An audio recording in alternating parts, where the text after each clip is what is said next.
بسم اللہ الرحمن الرحیم۔ السلام علیکم ناظرین، آج کے ویڈیو میں ہم مسجد نبوی کے قریب دل دہلا دینے والے ایک واقعے کا ذکر کریں گے اور ساتھ میں آپ کو روضہ رسول صلی اللہ علیہ وآلہ وسلم یعنی مسجد نبوی کی اہمیت اور فضائل سے بھی آگاہ کریں گے۔ یہ سانحہ آج سے کچھ سال پہلے کی ہے جب محسن انسانیت صلی اللہ علیہ وآلہ وسلم کی مسجد میں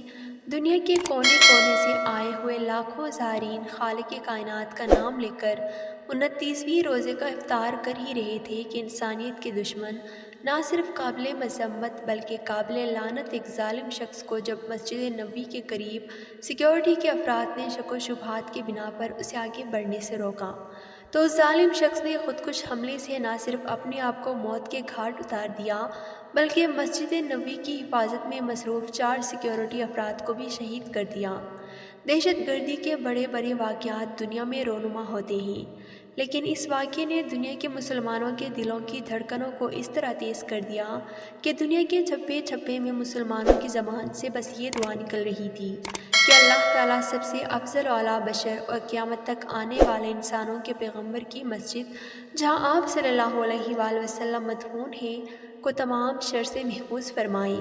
یہ مسجد ایسی عظیم ہستی کی طرف منسوب ہے کہ دنیا کے وجود سے لے کر آج تک تمام اوصاف حمیدہ سے متصف شخص دنیا میں نہ کبھی آیا ہے اور نہ کل قیامت تک پیدا ہوگا، جس نے صرف 23 سالہ نبوت والی زندگی میں اپنے قول و فعل کے ذریعے زندگی کا ایسا اسوہ اور نمونہ انسانیت کے سامنے پیش فرمایا کہ ان کی تعلیمات پر عمل کیے بغیر دنیا میں امن و سکون قائم نہیں کیا جا سکتا۔ اس مسجد کی حفاظت کے لیے لاکھوں نہیں بلکہ کروڑوں مسلمان اپنی جان کا نذرانہ پیش کرنے میں دونوں جہانوں کی کامیابی و کامرانی سمجھتے ہیں۔ سیکیورٹی کے 4 افراد جو اس ناپاک حملے میں جان بحق ہوئے ہیں یقیناً شہید ہیں اور اللہ تعالیٰ انہیں جنت الفردوس میں اعلیٰ مقام عطا فرمائے۔ سعودی عرب کی موجودہ حکومت جو حرمین شریفین کی خدمت کو اپنا نصب العین سمجھتی ہے، انشاءاللہ حرمین شریفین کی حفاظت کے لیے مزید خصوصی انتظامات فرمائے گی تاکہ اسلام مخالف طاقتیں اپنے مقاصد میں کبھی کامیاب نہ ہو سکیں۔ جیسا کہ سعودی عرب کے بادشاہ شاہ سلمان بن عبدالعزیز نے دہشت گردوں کی آہنی ہاتھوں سے نمٹنے کے عزم کا اظہار کیا ہے، ہم اللہ تعالیٰ سے دعا گو ہیں کہ موجودہ سعودی حکومت کی ہر طرف سے مدد فرمائے، اس ملک کے امن و امان کو باقی رکھیے اور حرمین شریفین اور مقامات مقدسہ کی مکمل حفاظت فرمائے۔ ہمیں پورا یقین ہے کہ اس سلسلے میں حکومت سعودی عرب بہت محتاط رہے گی، کیونکہ اسلام مخالف طاقتیں دہشت گرد تحریکوں سے حرمین شریفین یا مقامات مقدسہ میں خاص کر حج کی ادائیگی کے دوران کوئی بھی دہشت گردی کا واقعہ کرا سکتی ہیں۔ زائرین اور حج و عمرے کی ادائیگی پر آنے والے اللہ کے مہمانوں سے بھی درخواست ہے کہ حکومت اور سیکیورٹی کے افراد کا مکمل تعاون کریں تاکہ حرمین شریفین اور تمام مقامات مقدسہ میں کوئی بھی دہشت گردی کا واقعہ رونما نہ ہو سکے۔ قرآن و حدیث میں کسی انسان کو ناحق قتل کرنے پر ایسی سخت وعیدیں بیان کی گئی ہیں جو کسی اور جرم پر بیان نہیں ہوئی۔ اسلامی تعلیمات کے مطابق کسی انسان کو ناحق قتل کرنا شرک کے بعد سب سے بڑا گناہ ہے،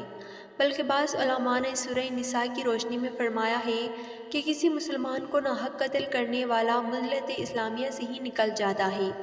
اور جو شخص کسی مسلمان کو جان بوجھ کر قتل کرے تو اس کی سزا جہنم ہے جس میں وہ ہمیشہ رہے گا، اور اللہ اس پر غضب نازل کرے گا اور لعنت بھیجے گا، اور اللہ نے اس کے لیے بڑا عذاب تیار کر رکھا ہے۔ قرآن کریم میں دوسری جگہ اللہ تعالیٰ نے ایک شخص کے قتل کو تمام انسانوں کا قتل قرار دیا۔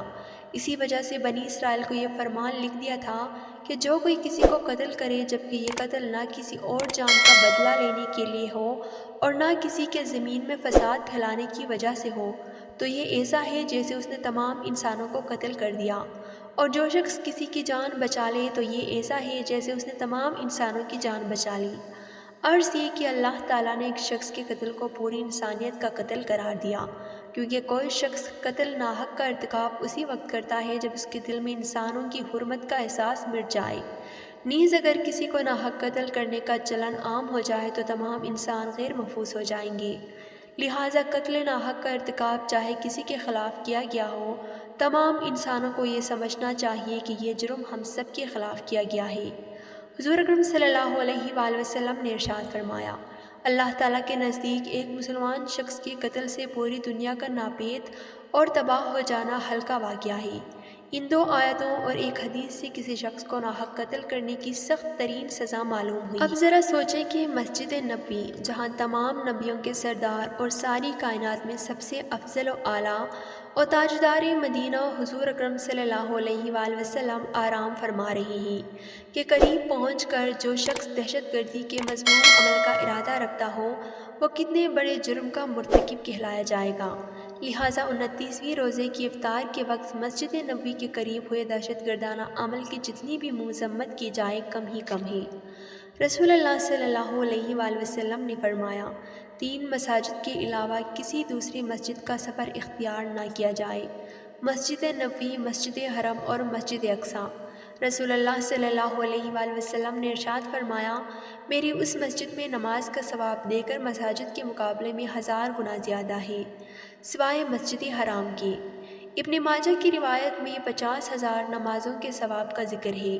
جس خلوص کے ساتھ وہاں نماز پڑھی جائے گی اس کے مطابق اجر و ثواب ملے گا۔ رسول اللہ صلی اللہ علیہ وآلہ وسلم نے ارشاد فرمایا، جس شخص نے میری اس مسجد یعنی مسجد نبوی میں فوت کیے بغیر مسلسل 40 نمازیں ادا کی، اس کے لیے آگ سے برات، عذاب سے نجات اور نفاق سے برات لکھی گئی۔ بعض علماء نے اس حدیث کو ضعیف قرار دیا، لیکن دیگر محدثین نے صحیح قرار دیا ہے۔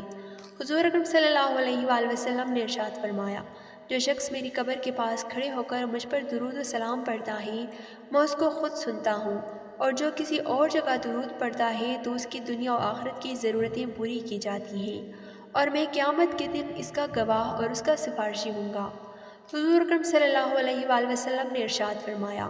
جو شخص میری قبر کے پاس آ کر مجھ پر سلام پڑھے تو اللہ تعالیٰ مجھ تک پہنچا دیتے ہیں، میں اس کے سلام کا جواب دیتا ہوں۔